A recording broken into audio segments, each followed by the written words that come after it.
Assalamualaikum warahmatullahi wabarakatuh. Nama saya Bimo Ardi Prayoga dari absen 8 kelas 12-2. Mohon izin membuat video materi evolusi dalam pelajaran biologi. Nah, pengertian evolusi. Evolusi adalah proses perubahan perlahan-lahan pada makhluk hidup dari generasi ke generasi selama periode waktu yang panjang. Nah, perubahan ini terjadi pada tingkat populasi, bukan individu, dan melibatkan perubahan pada frekuensi gen dalam suatu populasi. Kemudian ada juga mekanisme evolusinya.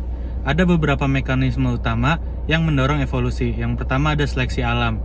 Nah, seleksi alam itu adalah proses di mana individu dengan sifat-sifat yang lebih menguntungkan untuk bertahan hidup dan berproduksi dalam lingkungan tertentu memiliki peluang lebih besar untuk mewariskan sifat-sifat tersebut pada keturunannya. Contohnya ada ngengat biston betularia di Inggris.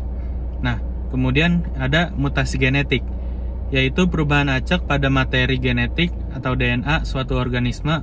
Mutasi dapat menciptakan variasi baru dalam suatu populasi. Contohnya yaitu mutasi pada bakteri yang membuatnya resisten terhadap antibiotik. Kemudian ada juga aliran gen atau yang biasa kita sebut gene flow.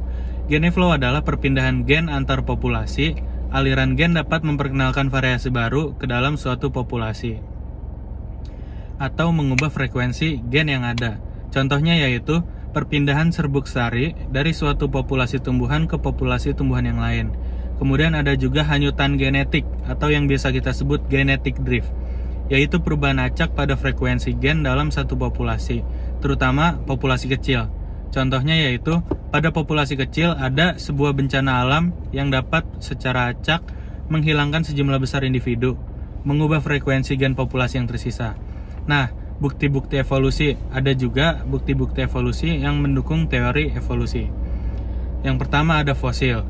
Fosil adalah sisa-sisa organisme purba yang terawetkan dalam bantuan fosil menunjukkan bagaimana organisme telah berubah dari waktu ke waktu. Contohnya yaitu fosil kuda yang menunjukkan perubahan terhadap bertahap dalam ukuran tubuh dan struktur kaki. Kemudian ada juga anatomi perbandingan, yaitu studi tentang kesamaan dan perbedaan dalam struktur tubuh organisme. Contohnya yaitu struktur tulang, lengan depan pada manusia, kucing, paus, dan kelelawar yang memiliki pola dasar yang sama tetapi fungsi yang berbeda. Kemudian ada juga biologi molekuler, yaitu studi tentang kesamaan dan perbedaan dalam DNA dan protein organisme. Contohnya itu kesamaan urutan DNA antara manusia dan simpanse. Kemudian ada juga biogeografi, yaitu studi tentang distribusi geografis organisme. Contohnya yaitu keanekaragaman burung finch di Kepulauan Galapagos yang berevolusi dari nenek moyang yang sama tetapi telah beradaptasi dengan lingkungan yang berbeda.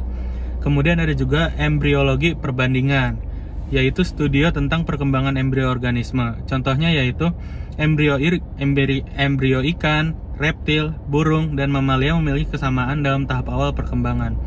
Nah, ada juga contoh-contoh evolusi nih. Contoh-contoh evolusi ada evolusi pada manusia. Proses evolusi yang panjang dan kompleks yang menghasilkan manusia modern atau Homo sapiens dari nenek moyang ke moyang kera purba. Kemudian ada juga evolusi paus. Nah, paus berevolusi dari mamalia darat purba yang kembali ke laut. Kemudian ada juga evolusi burung. Burung berevolusi dari dinosaurus theropod. Kemudian kesimpulannya yaitu evolusi adalah proses fundamental yang telah membentuk keanekaragaman kehidupan di bumi. Teori evolusi didukung oleh berbagai bukti dan terus menjadi alasan utama dalam biologi modern. Sekian video remedial dalam pelajaran biologi saya, materi evolusi. Kurang lebihnya mohon maaf. Terima kasih. Wassalamualaikum warahmatullahi wabarakatuh.